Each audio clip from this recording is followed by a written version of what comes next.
try it again. Yeah, there we go. Okay, cool. Can you see my screen now? Yes. Okay, Oh, perfect. yeah.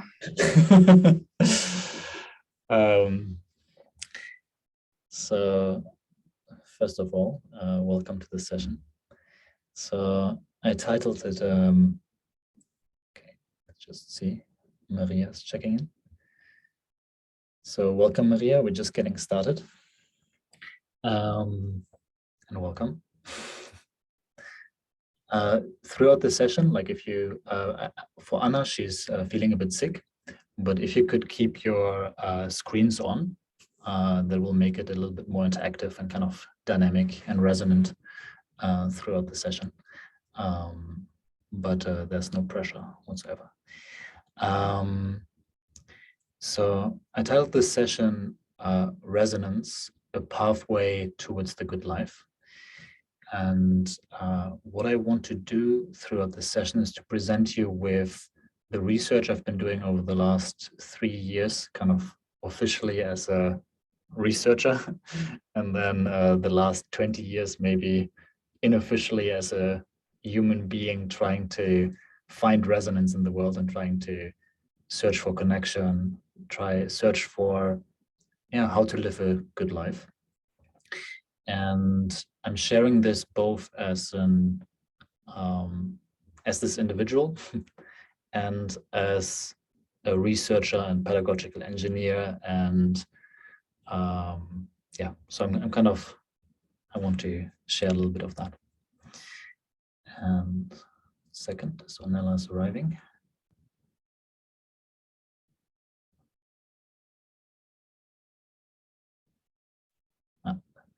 She seems to have problems with her audio. So I'm just gonna jump into the session and just give you kind of like a little taste of what we're gonna experience in the next approximately hour. So the first thing that I wanted to get into was, what does resonance feel like? So that we all have kind of like a feeling of like, okay, what are we talking about here experientially? Then I'll kind of describe to you resonance from a, she just connected to the audio. Welcome, Onella. So what does resonance feel like? Then I'll describe it to you from a kind of sociology standpoint, and then I'll go into kind of like different descriptions. And then I want you to experience resonance and the factors that are leading to resonance gradually, and kind of move outwards, like moving from like the concept of like resonance, your connection to the world, how you relate, and kind of gradually breaking this into pieces so that we can start understanding what are the factors that are actually, what are the factors and maybe what are the skills that we can train to enter more and more into resonance with ourselves, with other people around us, with our environment, with our work. And then lastly, I want to go a little bit into practices. Like basically, there are skills, there are steps that one can take, but what are the practices that one can do to actually build these skills and to move forward? And I hope that at the end we'll have, some time, like we'll go through this in a very interactive fashion, but I hope that at the end we'll also have some time for open questions. And probably Tuli will just throw in a question just in the middle, and Anna the same. So I know that there's many interrupters here. So I'm not an interrupter typically. the That kind of a girl. Already breaking the rules. So let's jump into the first one, which is, second.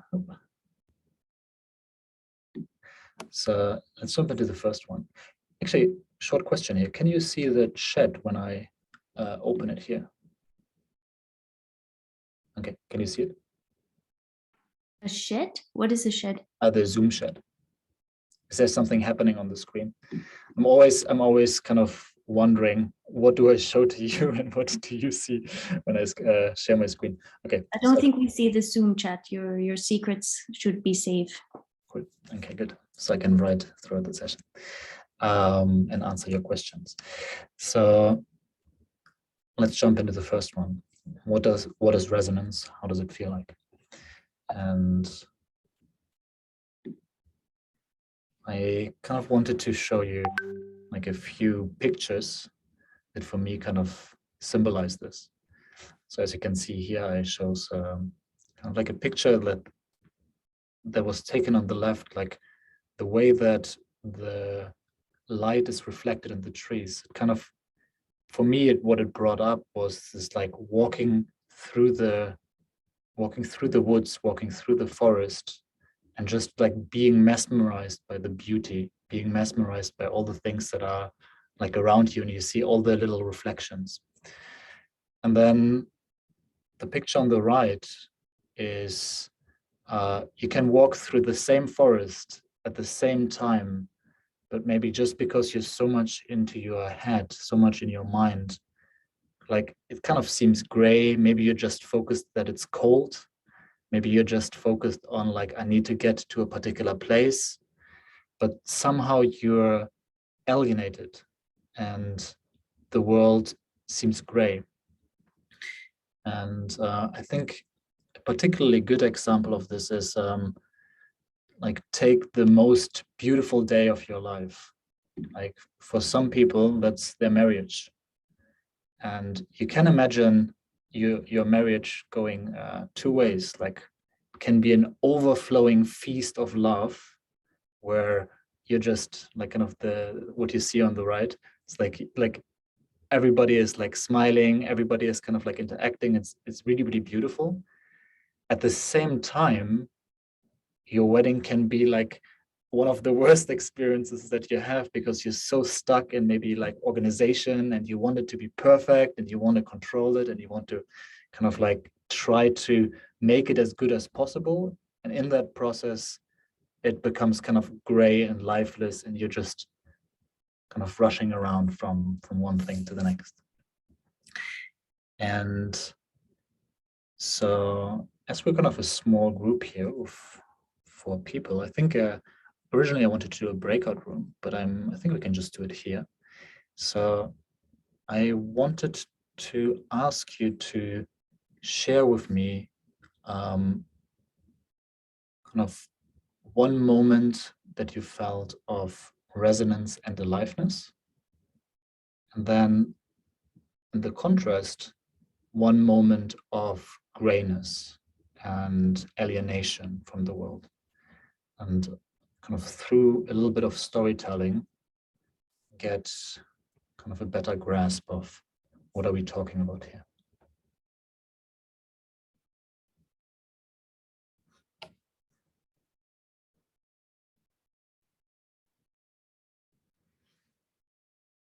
I'm going to think as well.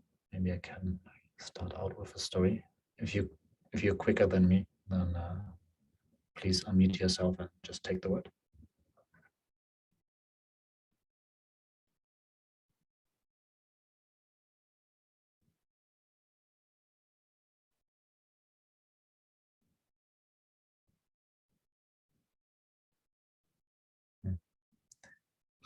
Maybe I can tell like a very general story. So I catch myself quite often being in a meeting or being like I catch myself, it's like a different story. I catch myself quite often visiting a friend, and on my way to that friend, I feel like I'm late. So I'm German. We hate being late. We need to be on time. And so I start stressing myself and I start rushing. And when I do that, when I rush from place A to place B, often like I don't take in much of the details that are there. I'm very stressed. I'm constantly checking the clock to see what is the time. And I'm just kind of, I'm just rushing there. And that's kind of a bit like the picture on the right. But sometimes, if I get lucky, I catch myself and I'm like, hey, what are you doing? Like, your friend doesn't mind, like, he's Spanish. He doesn't mind if you're 15 minutes late. That's normal. So, so I slow down, allow myself to breathe, and allow myself to reconnect to the context, and maybe actually deliberately go slow. And what I feel is like the world's coming back in, streaming back in, and gaining color. And like, the slower I go, usually, the more it comes alive. It's kind of one example, but you can take also two very different examples. So is there something coming up for you, like a moment of resonance or of alienation, of grayness? Well, I would like to understand a little bit better, because there's different elements at play here. There's there's the being connected or disconnected from our environment or from the situation we're at. And I think what you describe is this tunnel vision that can come when our limbic system is, fear, anxiety, stress, and then all of a sudden we go to like this kind of view of the reality versus having kind of a full spectrum experience. But I'm just wondering,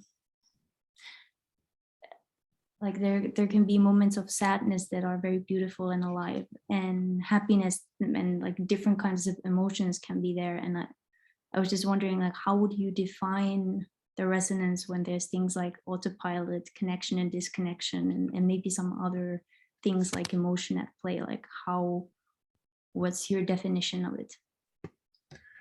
So I think what you, I'm going to go into it a little bit more in a second, but I think when you're saying kind of connection, and I think a clear quality of this is openness. And so it's a felt quality of the mind. Like, maybe you can see the reflections on that are like funnily here. So your mind can be like literally as open, like as spacious. Like, there is room to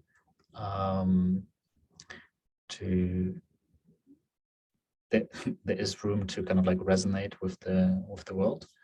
And it can be as well, when you're kind of getting into the tunnel vision, like it becomes very, very selective. So there's not much space, not much that you can interact with, not much that you can play with.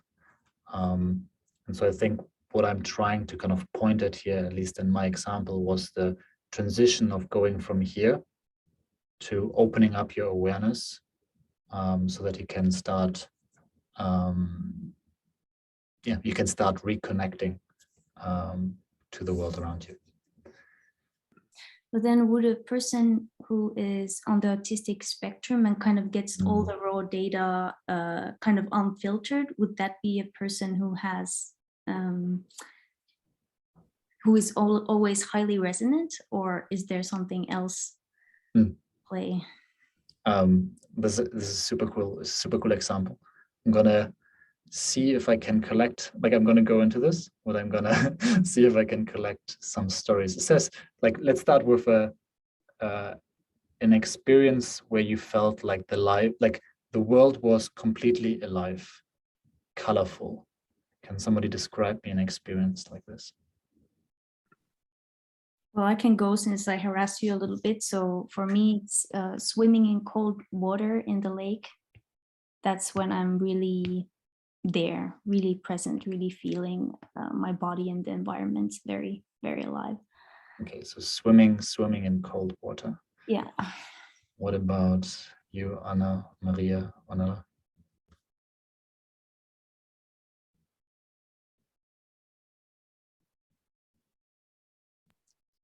For me, I think, sorry guys, I'm going to turn on the camera for a bit so you see how I look like. So I'm not like alienated, I'm just like a bit sick. So I'm kind of like, home on the couch, not really feeling well, but it's okay. So So I guess like for me, actually, this moment of presence comes through interaction with nature. And I think like every kind of nature really, but I also noticed that specifically when there are mountains and maybe lakes, so sort of like colder temperatures. But again, like that's it's also something of kind of like a mindset question, because I remember I was recently like a month ago or so, I was in on this beautiful almost deserted beach in Brazil, and I was sitting there and I wasn't seeing any of the beauty at all because my mind was so over consumed with like my problems or whatever is happening and what like I'm not happy about and whatever, so I wasn't even able to connect to that. Perfect. So I think Ornella is at the moment in the train, so we're going to relieve her the of the answering process. I'm going to go a little bit more into like describing what I actually mean with resonance and what are the qualities of it. So this is work of Hartmut Rosa, who is. Are you familiar with his work, Tuli? You? I don't think so. Okay, great, cool. So, so this is coming from the work of Hartmut Rosa, and he's a sociologist, but he's a sociologist of time. Like he calls himself on one side kind of like a sociologist of time, and on the other side like a sociologist of the good life. And so he's kind of trying to figure out like how do we get into the right relationship with time, and how do we get into the right relationship with life in general. And so one thing that he's noticed is he has been trying to describe how does it feel like to have a good connection with the world? Like, how would we describe it? How would we describe it when we're kind of healthy and like, I don't know, like we feel like our relationship with the world is very rich. And so as he was trying to describe it, he basically kind of summarized the qualities. And so he said that on one side, there is affection, like we are being kind of touched, we're being moved by someone or by something.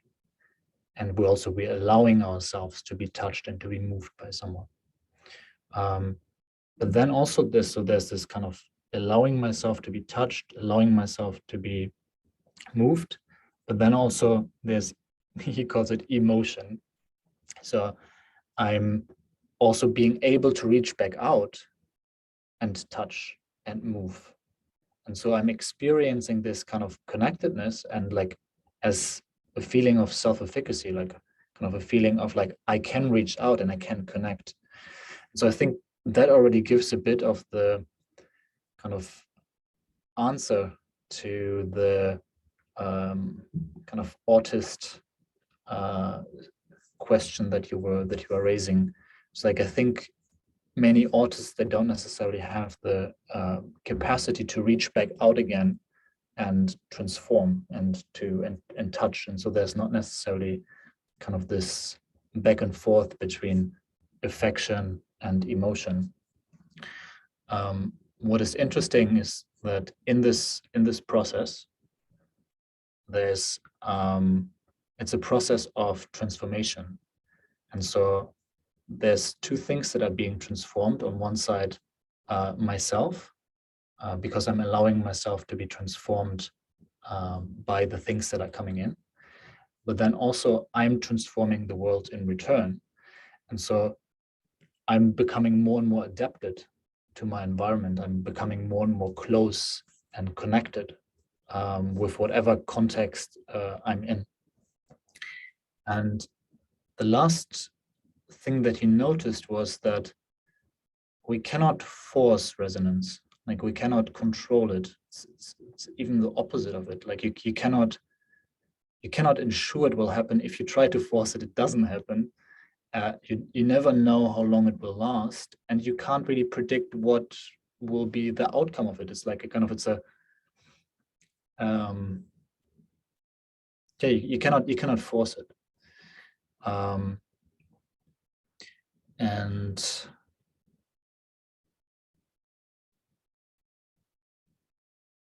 yeah, so what I found fascinating with this account that he was giving of what does it mean to have a good relationship with the world, was that he was describing something that I felt I've heard many times beforehand. When you're talking about meaning making, so meaning making researchers, they're talking about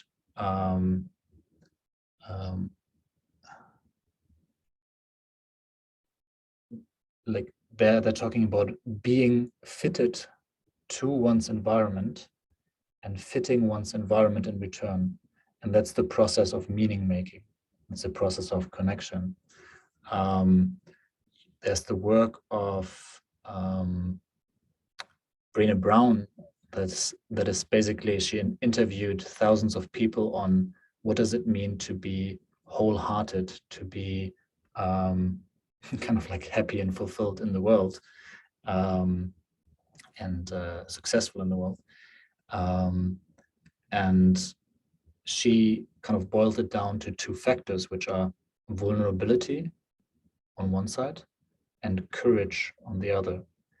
And so vulnerability on one side is it's deeply vulnerable to allowing ourselves to be touched and moved and transformed.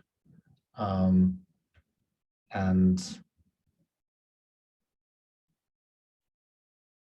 so like vulnerability is basically the felt experience of how it feels like to be open to the world.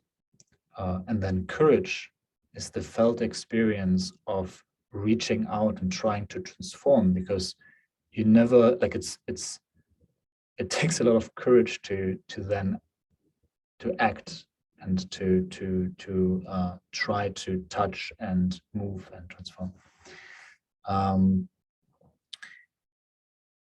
And lastly, I kind of connected to why I picked the yin-yang diagram here, is deeply connected to Taoist philosophy, because in Taoist philosophy you have yin and yang.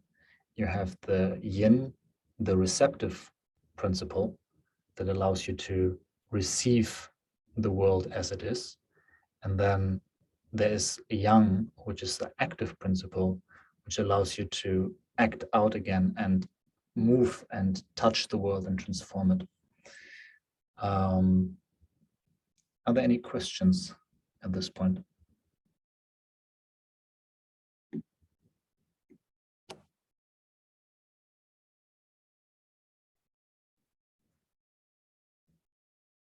Okay, so I'm gonna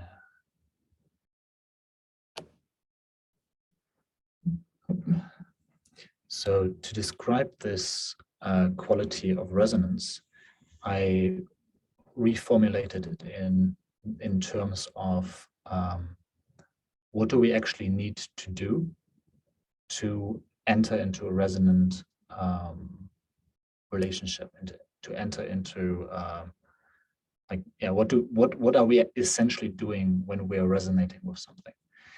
And so I boiled it down to two steps, which are firstly making space,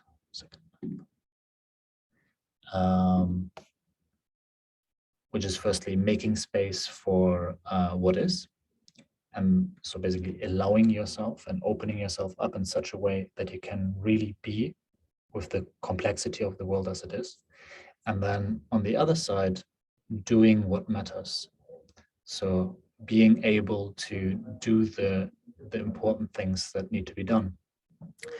And kind of like a last reminder, so like some of this language comes from another inspiration that works in the same way, which is acceptance and commitment therapy.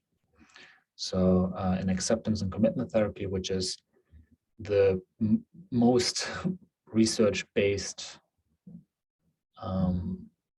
form of psychotherapy that we have to allow people to connect and be well in the world. And so the factors that they have identified, also acceptance on one side. So acceptance, allowing yourself to be with what is. And then on the other side, commitment and courage, like being able to move out and do. Yeah, exactly. So Tuli's comment just now was the serenity prayer. God, grant me the serenity to accept the things I cannot change, courage to change the things I can, and wisdom to know the difference. So that's like, in essence, like one of the things that I always loved was, yeah, so it was a thing that deeply spoke to me already years ago. Okay. So what I want to do at this point was to let you experience a bit those two factors. So making space for what is, doing what matters. And to try out the first one, making space for what is, I want to use a little game. I don't know if you feel comfortable with unmuting yourself. I don't know if you are. Okay, Yes. cool. Okay, good. So, second, let's wait for Ornella to reconnect. I think she's in the train at the moment. So I wanted to start with a little game to explore being with what is. And so the question that I want to pose and that I kind of want to turn around in this in the circle here is what is alive in me in this moment. And so I'm just gonna demonstrate it, and then I would like to give it to Tuli, and then Tuli gives it to Anna. Anna gives it back to me, and we just say basically one sentence, and we just try to flow with this for a moment. Suggestion, I don't know, Ornella, if you would like to join by text, but if you would like to be yeah, a part of the loop, then maybe you can write with your turn, and we can either just read it or read it out loud for you. So that's a great idea. Cool. I don't know, what do you think about that? We can maybe just we can start, and Ornella gets some time to write if she wants to participate, and if not, we kind of keep it circling. Okay, so as you can see, I think she has quite some problems with connection. So what is alive in me? So one thing that's alive in me is that I know that Tuli has like a critical, like, you know, she has like a research mindset, and she has thought about these questions a lot. And so when I didn't find the right words just now, I felt like there was like a tension building up in my stomach. I was like, shit, I need to express myself correctly. And yeah, so that is one thing that is alive in me. Up to you, Tuli. Cool. So for me, what's alive is, well, of course, now what was shared, and kind of some reflection of that, and reflection of maybe some unwanted fear or pressure I can then erase in others. And then there's also some kind of I think it's also with the transition of the day, I'm suppressing a desire to be very active and go and work on a application that I should be writing, a document that I should be writing. So I'm like, okay, but do I let myself to stay here, or should I like now actually go to the document? And I'm like that.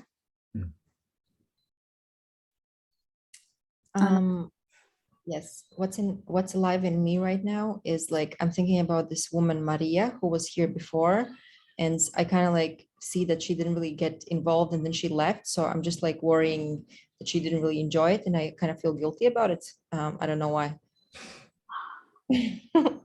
Wow.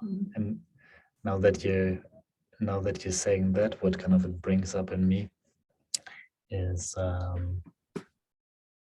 yeah, it's always kind of this feeling of wanting things to be a success, and then measuring success also on like how many people are there, do they like it, if they I think I had a similar feeling earlier, but it's kind of coming up now. Uh, is like, did I use, you know, like maybe too spiritual terms or too wavy terms that then kind of like didn't catch the attention, or is there something else? So I think that's what kind of came up in me.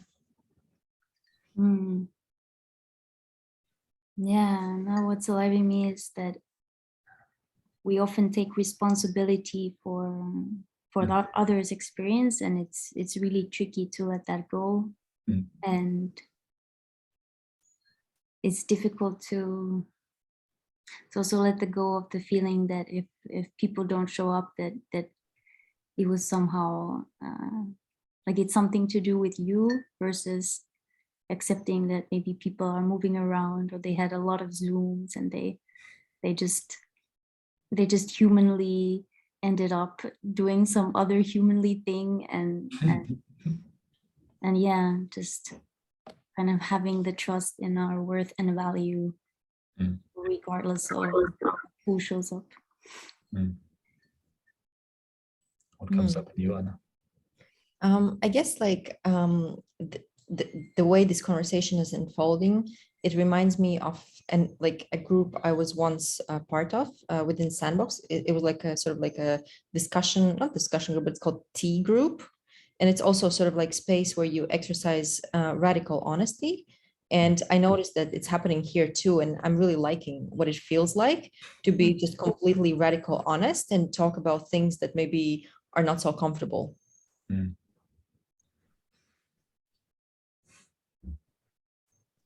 I think that triggered on one side some pride in me, and I'm kind of wondering what that pride is coming from. I think I take certain pride in creating spaces that kind of have these qualities, and like I know, but then there's also there's shame for taking pride.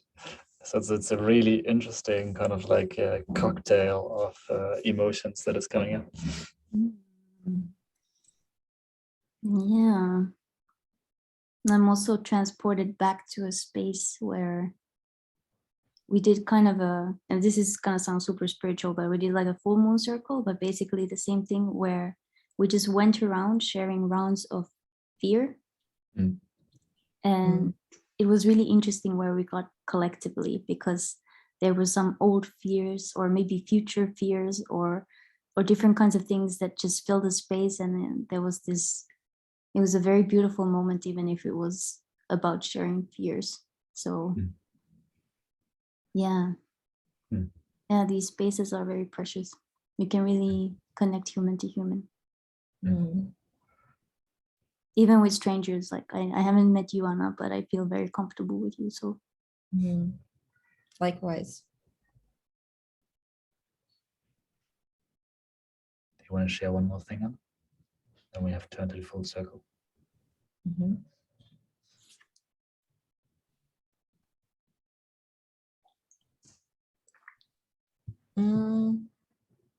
I think I guess like what's alive in me right now maybe isn't so much linked to this environment or space, but maybe my physical sensations and feeling not like fully healthy, and it's just like present and underlying at all times.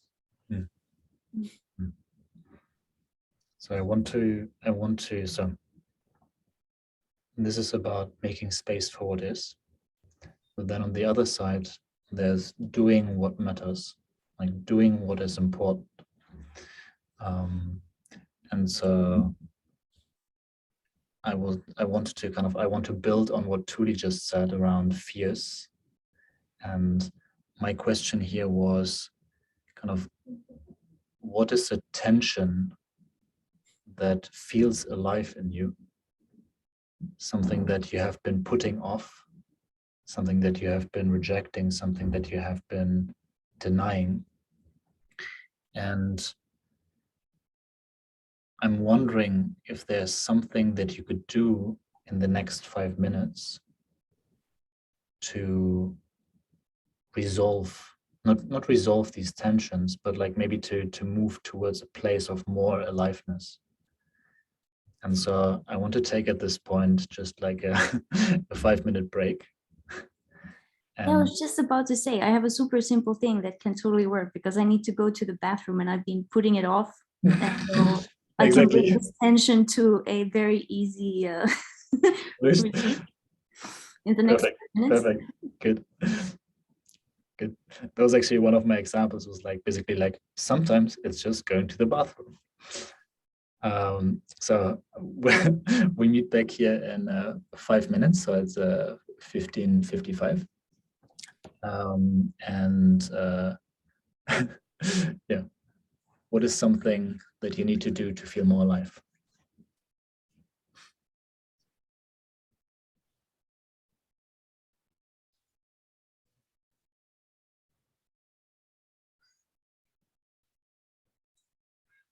Wait, Pascal, was that an actual question for me or not? Sorry, I missed it. Yeah, it's basically like we're gonna take a 5-minute break. Yeah. And so for this 5-minute break, the question is, or like the challenge is there something courageous that you could do, or something that you could do that would make you feel more alive right now? Maybe there's a tension that has kind of like, as you have maybe gone through this exercise, or as you just in general, that you kind of feel in the background, you could act upon to do something that actually matters to you in this moment. Cool. Thank you.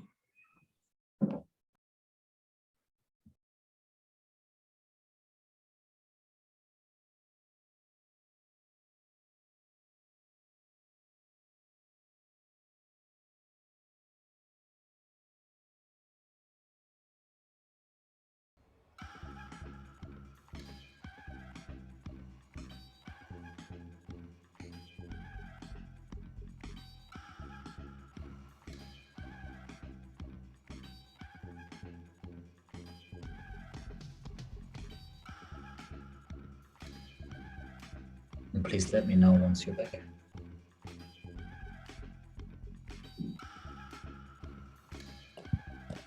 I'm back.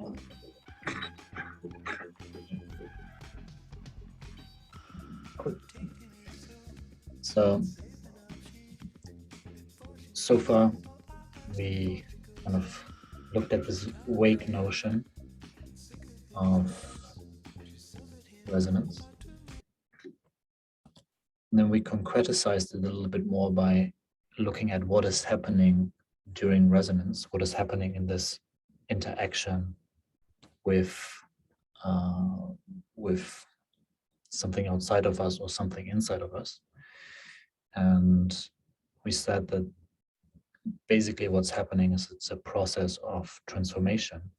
It's a process of allowing ourselves to be transformed by something and transforming it in return. And I reformulated this as into actions. On one side, making space for what is, and then on the other side, doing what matters. Anna, is there something that you would like to share? Sorry? No, it's just you unmuted yourself, so I was wondering if you. Oh, no. No, sorry, I'm unmuted it myself a long time ago. So I'm just here listening into. Okay. Thank you. So what I would like to do now is going from 1 to 2, and now going from 2 to 6, and basically looking at kind of like breaking this down further and looking at what are the steps, what are the criteria that resonance has. And so I broke this down into 6 steps, which are heavily inspired by acceptance and commitment therapy, but it's basically an overlap of like more than a dozen of frameworks from different scientific disciplines, from cultural research, from and of trying to synthesize what are the essential actions that one needs to take to be able to get into a good relationship with the world, but I kind of to get into harmony with the world and take the actions that are necessary. And so making space for what is broken down into 3 steps. The first one is I connect to the present moment, because if I'm not there, there's nothing to resonate with. The second one is I accept what is. I accept what is currently present in the space. That means not being attached to any kinds of thoughts or preconceptions about how it should be, or And for those of you familiar with kind of the mindfulness movement, basically those first 2 steps is the definition of mindfulness. So it's a connecting to the present moment and accepting non-judgmentally. And then there's this 3rd step, which is I deliberately open up. And so I was describing earlier kind of like what you can see on the screen, like this being an open mind. Mindfulness is kind of one sort of practices, like connecting to the present moment, being able to accept one's environment. But for me, it feels a bit like you have a closed box, like a closed wooden box that is nailed down, and you're entering into the box and you're trying to open it, and you're just opening it a little bit. And for me, meditation is a good starting point to start to open up. But then there's hundreds of different practices that one can use to further open up. One can use body practices. One can use one can use kind of a variety of practices to continue this process of making space for what is. Once one is once one has arrived in the present moment, one is with kind of the complexity of what is. One can start listening to what emerges, like what is coming up for you, what is emerging in the space, what is emerging inside of me, what can I feel?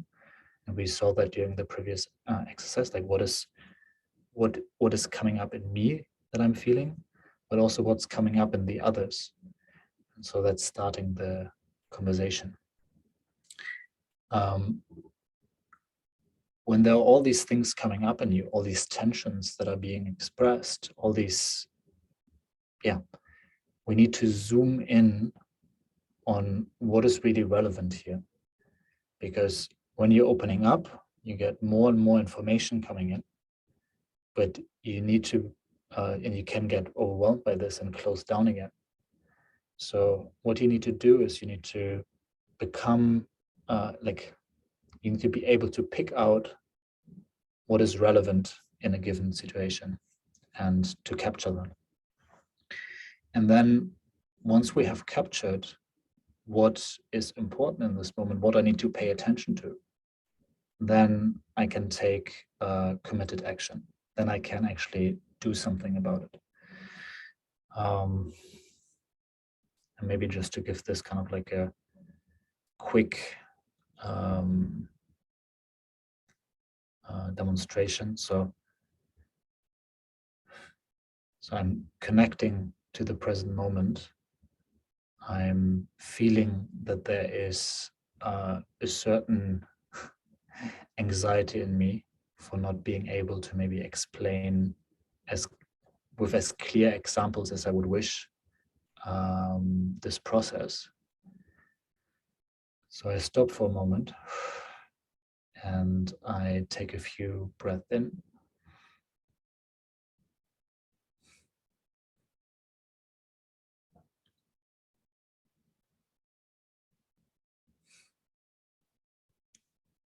On one side, something that's coming up and that I consider as important is that I don't need to have all the answers. And that I would like to actually, or maybe what I can do is to clarify this together in conversation with you. And then I can take committed action. And yeah, I can move that new knowledge into practice and kind of, yeah, ask you what resonates and what doesn't resonate with you in what you're seeing here on the screen.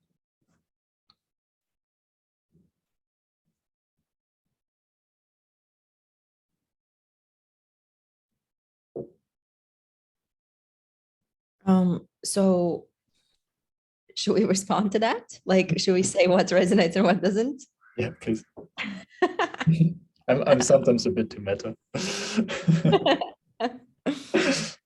I think everything resonated. I think like what was really like sort of resonated most with me from this like graph or this picture was the very beginning when you said like, you know, we cannot resonate with anything if we're not connected to the present moment. And like essentially that's a very simple thought, but in some way it became for me like this aha moment, like, yeah, that's really true. So I think that was like the most important part for me. Yeah, and then just like you giving this real life kind of like right now example on how you exercise this practice or like this framework help me understand better. I'm not feeling like there's any cloudiness around this for me. Okay, perfect. So in this process of understanding the different steps, I would like to ask you kind of what do you feel is the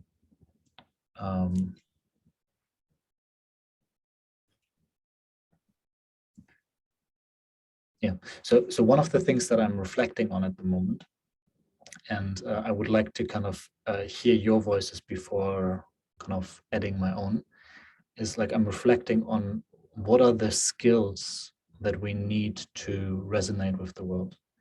And so what we have here now, we have like 6 independent concepts. And so, for example, here on the side, you have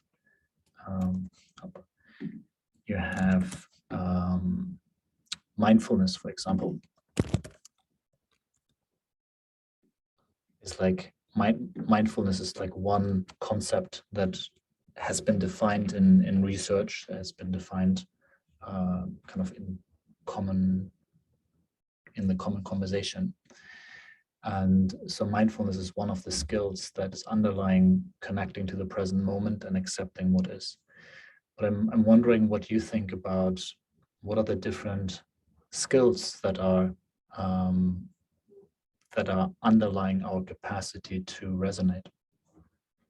Like if you kind of see the stimulations here, the words that you see up, like deliberately open up, I listen to what emerges.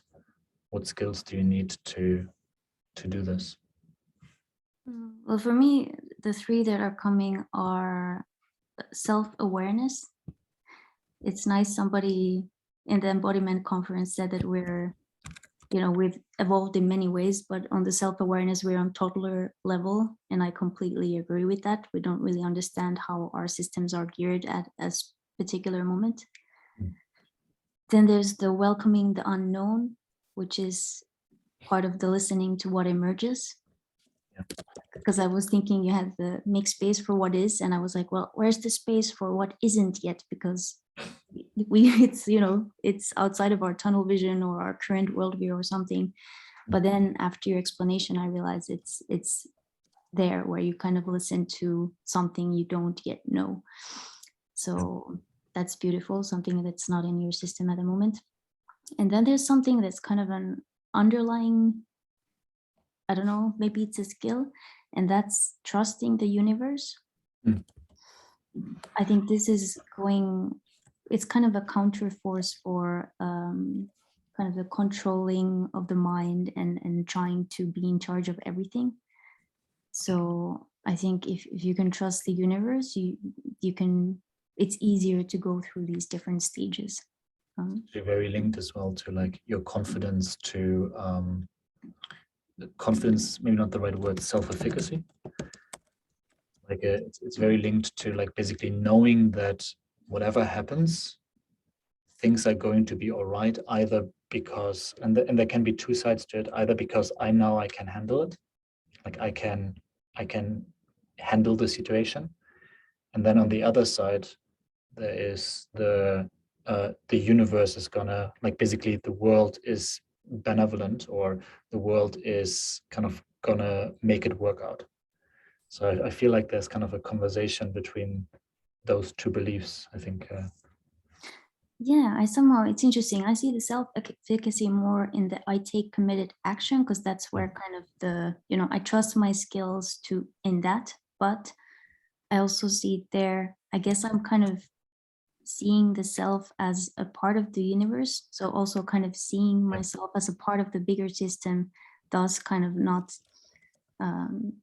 yeah, not putting it all on my shoulders as well.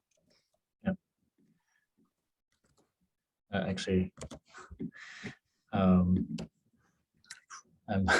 writing at the moment kind of articles on this around acceptance, and this basically see, like once you separate yourself from the world, from like you see yourself as different from the context that is surrounding you, you start, like that's basically the origin of not accepting what is.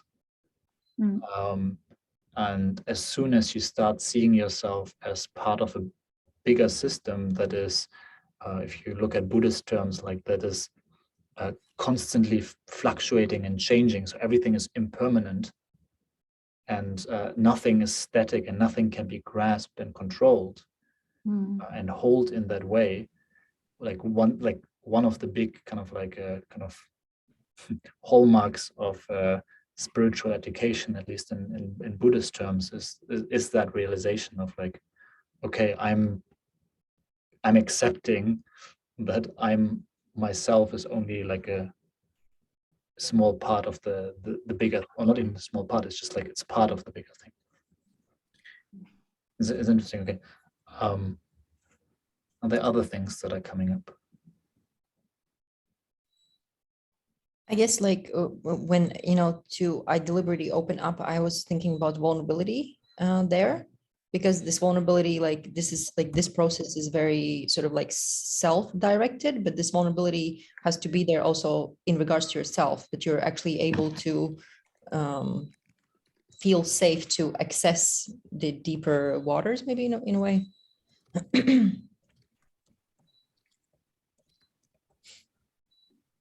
And then kind of talking, if we're already talking Brené Brown terms, I mean, it's not that she created them, but on the other side is courage. Courage, and I also think actually maybe will, you know, that you're like, you actually want to do this. Well, yeah. I define what is important. There's, I don't know if you know John Vervaeke. He has an amazing, yeah. So That's his work, yeah.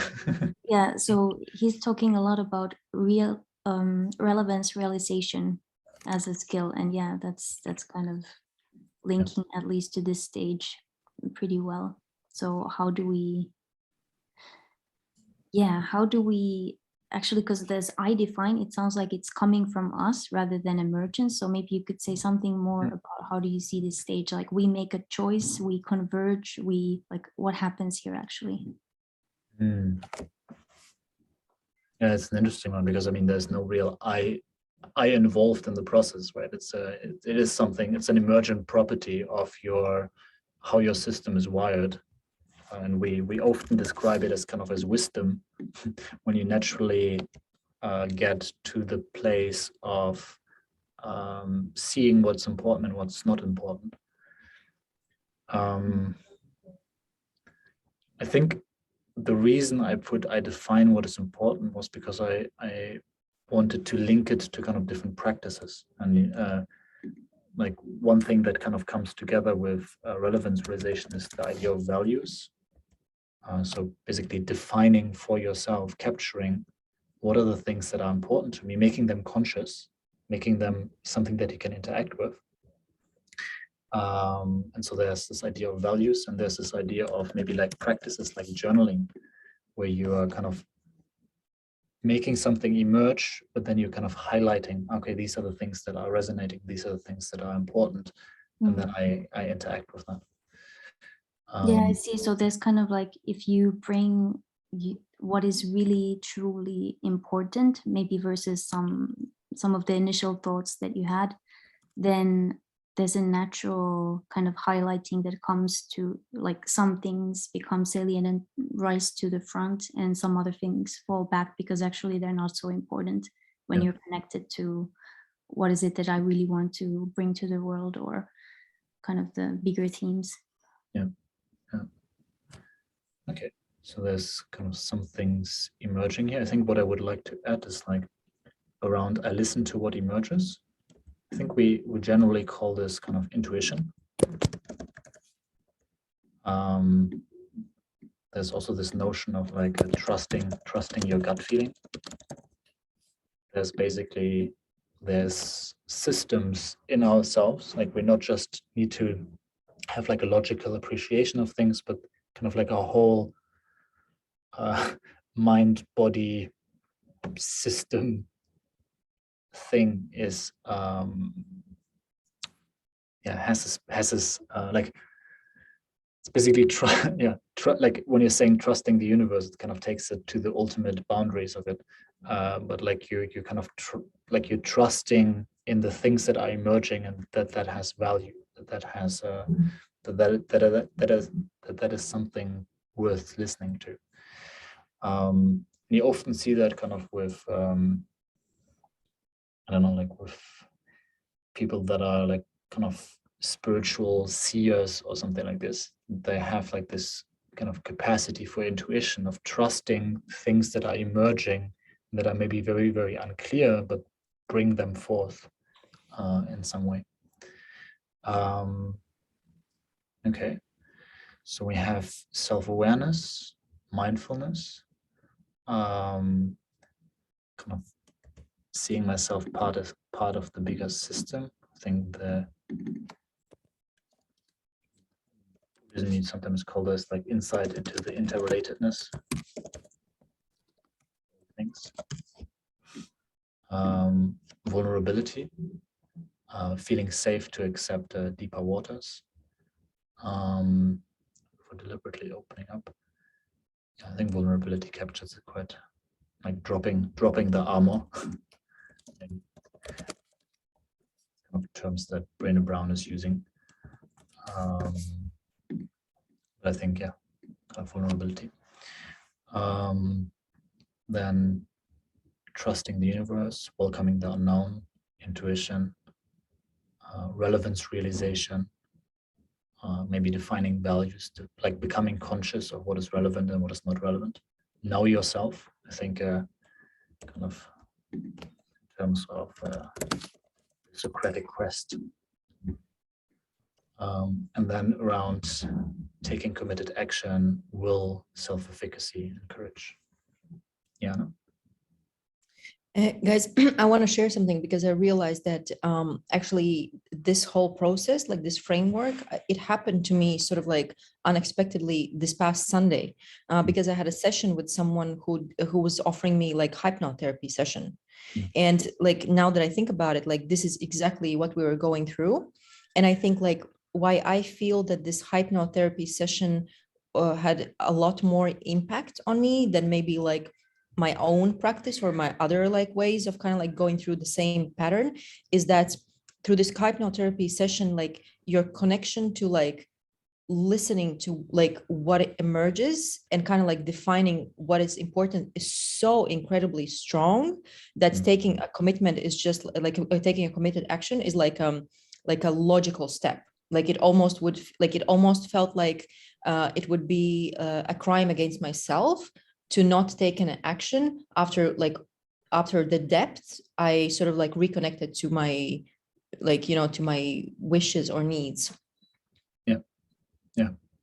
So therapy in general, like all kinds of therapeutic processes, are generally modeled after these kind of processes. So what you actually have up here, making space for what is the unknown. It's kind of complexity. And then what you have down here is the noun. And so what you're trying to do in hypnotherapy, like what the hypnotherapist does, is that he's focusing your attention. Like literally, that's the main thing. He's focusing your attention. He's moving you into a state of relaxation and vulnerability. And one of the most important things in hypnotherapy is rapport with the client, that you have like a personal kind of relationship, that you feel safe. And so that you can basically allow yourself to open up more and more and more through the guided process of the therapist. And he's giving you kind of the frame to connect to your unconsciousness, to kind of the chaotic information that is in your system, and allows you to make it emerge. And then part of his role is to listen to what is emerging there and helping you to define what is important. And ultimately, in his role of a therapist, is like once you know what is important, holding you accountable and moving you towards taking the necessary steps to take that action. But what is very important is that, and generally in therapy, is that you come to your own conclusions, like it's emerging from yourself, and the therapist only gives it form, or helps you to give it form, even like more in terms of things. And I think one thing that Tuli said earlier, that she was been looking at this for like 15 years or something. You said like you have been like looking at this resonance conception. And I Yeah, wonder. well, I mean, I haven't really tried to make it into a model or something. I'd I know. rather kind of played with the concept of resonance in different contexts and fitting it in and kind of seeing what it means. When did you start your journey of being a facilitator? Facilitator. So in university, I started it at like 2004, so forever ago. But Because I feel like this process is generally what you're trying to do as a facilitator as well, when you're creating experiences, when you're helping people to like you're welcoming them in the space. Kind of you make them like open up, maybe use an icebreaker to kind of like open them to you make visible. So I accept what is the the other side of this, is making visible the tensions that are there in the space. So you kind of like bring them up and you connect to them, but at the same time you keep people open. And then you use different kinds of facilitation techniques to make something emerge. And ultimately, kind of in the end phase, you always define what is important during the session and take the next steps to kind of like take committed action to move forward. So this is at least kind of how I've been designing my sessions. Well, I think it really, I mean, as a facilitator, you put yourself in the use of what are the goals of the session, right? So it depends on what are the goals. If the goal is to be in a rich alive relationship with the world and the environment, then yes. Mm. Often what ends up happening is there's different kinds of goals, but if you do a very human-centered connected process, then these are kind of there as a chaotic and alive side product. Like, for instance, you can have a very stressful condensed design experience, and then what ends up happening is that versus the defining what is important somehow happens through that experience, even if like, yeah, even if it's not really designed or expressed like that, but it's just kind of a by process of this connected process. Okay, I'm gonna move into the last part, which is, so here we had from 2 to 6, and I want to move into the last part, which is from 6 to kind of as many as you want. And I put it here into, like, I put here the process into a slightly different shape that I sometimes find a bit more easily to kind of go through. And maybe that connects for you, Anna, to this shape that a hypnotherapist does, is that you're at a time in your life, you're moving towards a future that you do not wish for yourself. But for some reason, it's unconscious. It's not something that you can interact with, or that maybe you're afraid of it.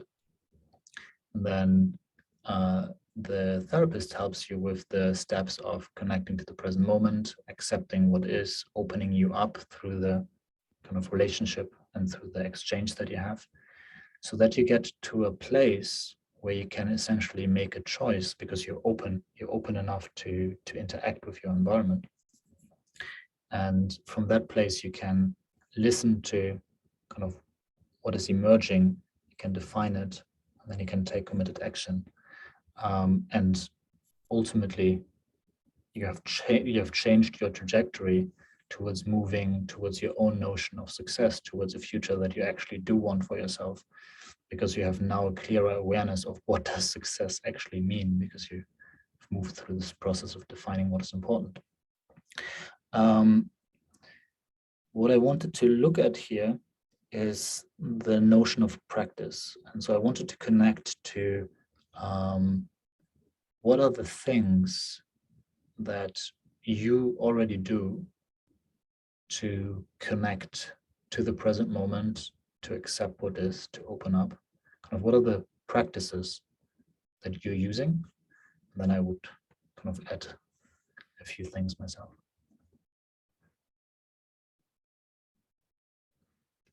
And maybe before starting, one thing that I noticed was that I focused for a long time very much on mindfulness and meditation, and that was the whole thing that I did. And so mindfulness is kind of around here, connecting to the present moment and accepting what is, maybe opening up. But it's like half of the equation. And I didn't practice so much defining what is important. I didn't practice so much taking committed action and kind of moving into the place.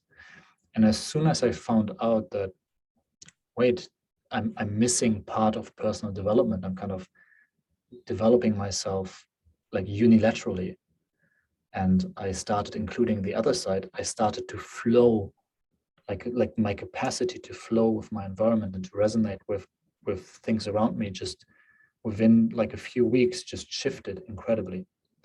And so I'm curious basically about what are the practices that you're currently using, and what are maybe things that you have used in the past as well that could help you to develop more holistically.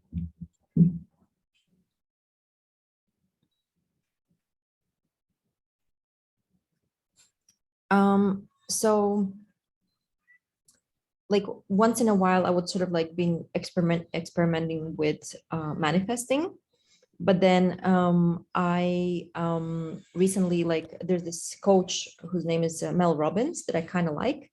And so she, like, I randomly watched her video on YouTube, which is like basically 101 manifesting.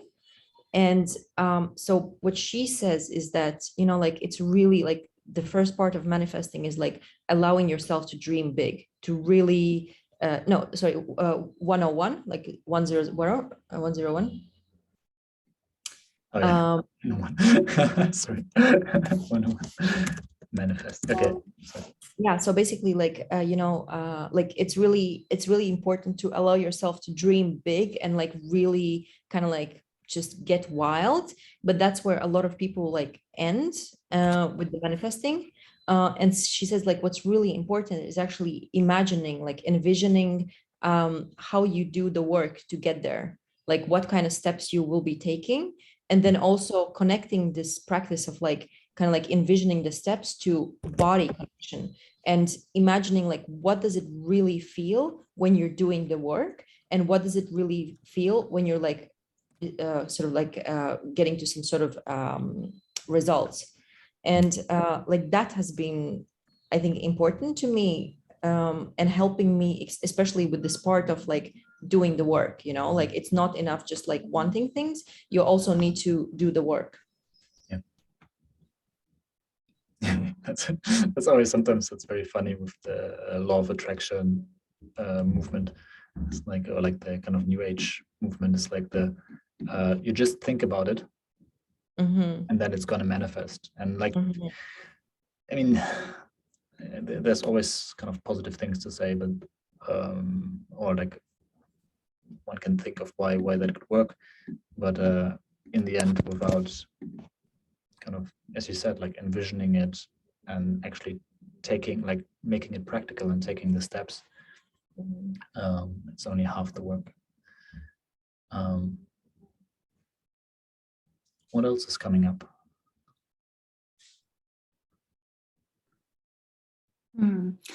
Well, this might not be the reflection that was asked, but it's what's coming to me. And what's coming to me is what's disengaging me from this process is if I want to be very efficient. So I notice when I want to be efficient, I'm disengaged from this. So one of the things I do is when I notice I'm trying to be very efficient, I give myself permission not to be efficient, because often it's not really important. It's also a bit like this: you efficiently try to go to your friend's place and you feel like you need to hurry. So that's kind of something. And then I feel like this, yeah, there's something like that's probably coming from the steps before, but if I try to jump to defining what is important and making decisions without being connected to what emerges in this part, then it's really tricky. And I feel like I sometimes still try to skip this part and just like go straight to 5.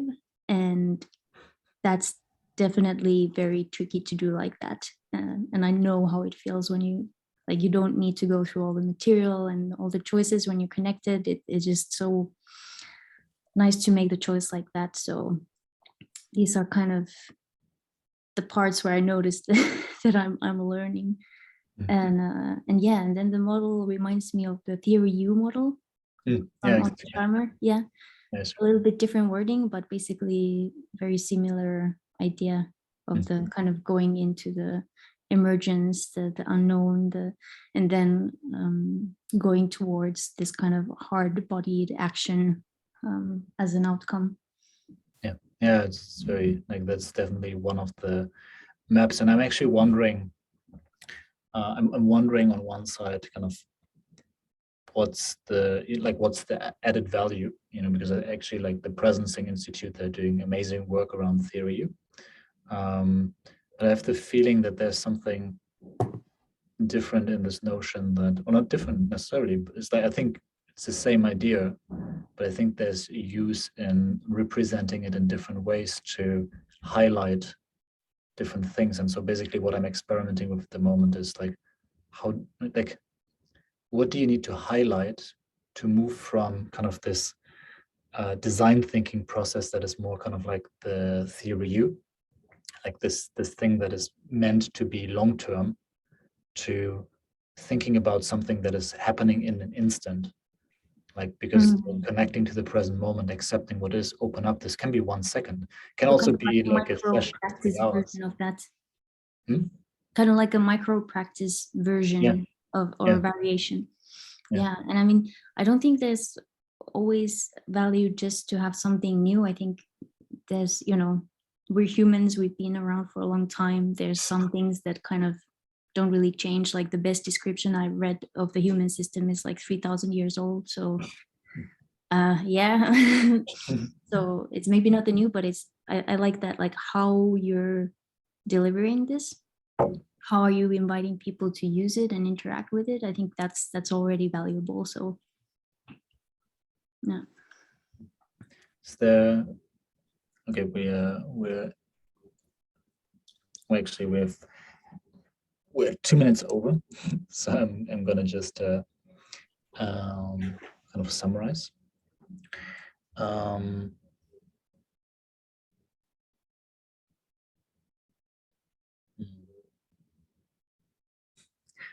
That is a kind of as a fun fact here. I'm always, like, as a facilitator, I'm focusing on listening to what emerges. And so often I'm like, because I don't, like, in the sense of, like Tuli said, if I want to be efficient, like when you're trying to be efficient, efficiency is basically defined as outputs per time.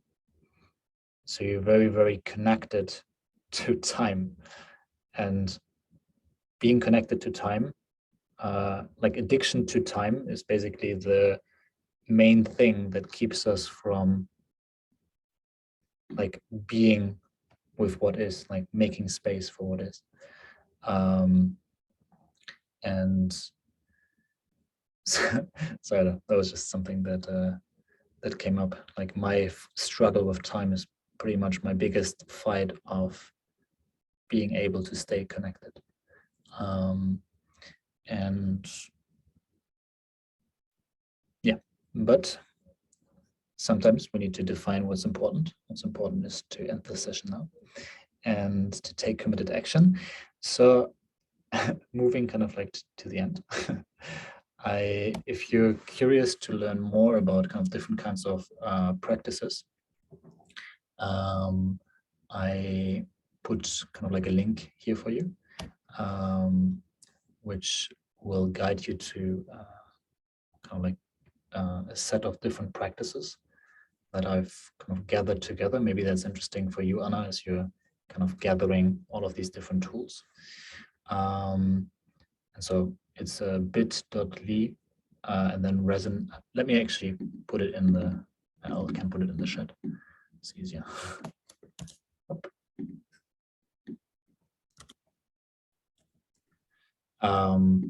First, I read it, resonance parties, and I was like, wow, this sounds good. You should organize resonance parties.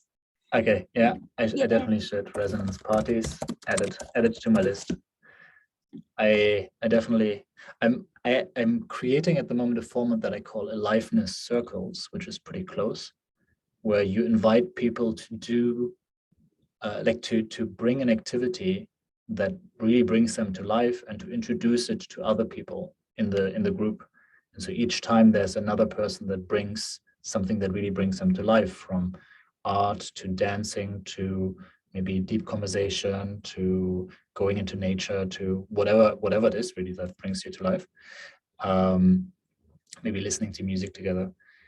And so as a last note, I'm currently in the process of searching for a PhD supervisor to do a PhD on resonance and to kind of study this more.